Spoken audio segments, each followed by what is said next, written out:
तो चलिए आज चलते हैं 14वीं सदी के दिल्ली की धूल भरी गलियों में, एक ऐसे दौर में जहां दो तरह की बादशाहतों की जबरदस्त टक्कर हुई थी। एक थी सल्तनत की और दूसरी रूहानियत की। कहानी को शुरू करने से पहले एक ऐसा सवाल जो आज भी उतना ही सच है। क्या ये मुमकिन है कि कोई ऐसा इंसान जिसके पास ना कोई फौज हो, ना कोई खजाना, वो एक शहंशाह से भी ज्यादा ताकतवर हो जाए? सोचने वाली बातें हैं ना। तो बात है 14वीं सदी की दिल्ली की। उस जमाने में पता है, इस शहर पर एक नहीं बल्कि दो तरह की हुकूमतें चल रही थीं। एक वो जो सबको दिखती थी और दूसरी जो दिलों में छिपी हुई थी। और हाँ, दोनों के अपने अपने बादशाह थे। एक तरफ थे सुल्तान गयासुद्दीन तुगलक, जिनकी हुकूमत चलती थी तलवार और खौफ के दम पर। और दूसरी तरफ हजरत निजामुद्दीन औलिया। उनका राज वो तो लोगों के दिलों पर था। ये डर से नहीं बल्कि प्यार और भरोसे से बना था। सुल्तान तुगलक की ताकत का मतलब कोई हिसाब ही नहीं था। उसका कहा हर लफ्ज कानून था। उसकी फौजों को कोई रोक नहीं सकता था। जाहिर है उसकी सत्ता पर कौन सवाल उठाता, या शायद ऐसा बस लगता था।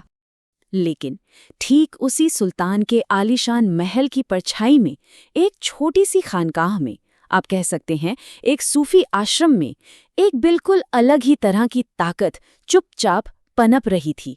और इस ताकत को किसी दिखावे की जरूरत नहीं थी।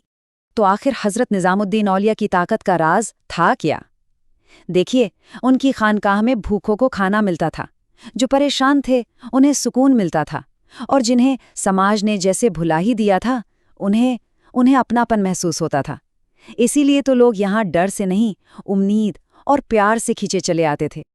और बस यहीं से कहानी में असली टकराव शुरू होता है।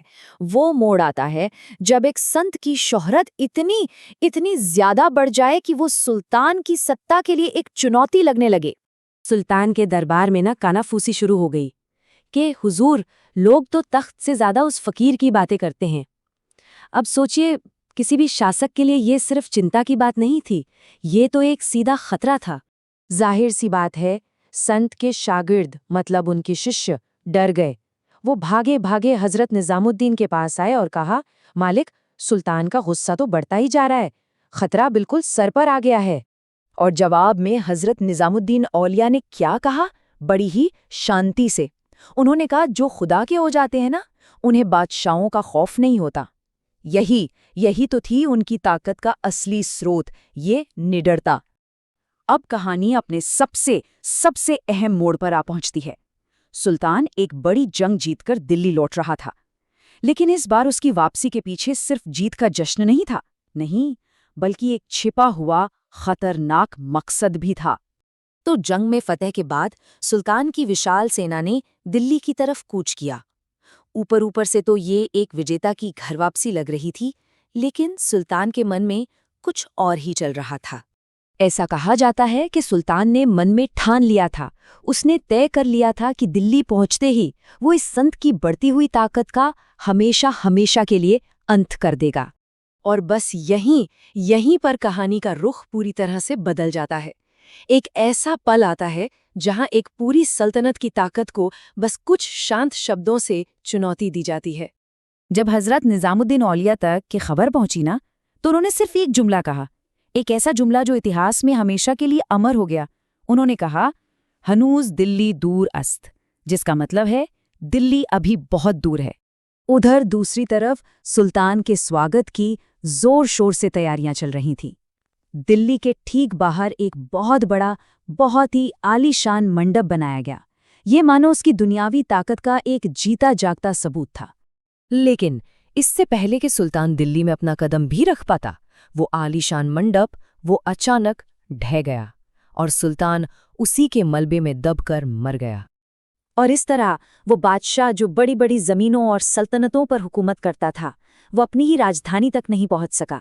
संत की वो भविष्यवाणी सच साबित हुई। तो फिर इस पूरी कहानी से, इस ऐतिहासिक किस्से से हमें सीखने को क्या मिलता है?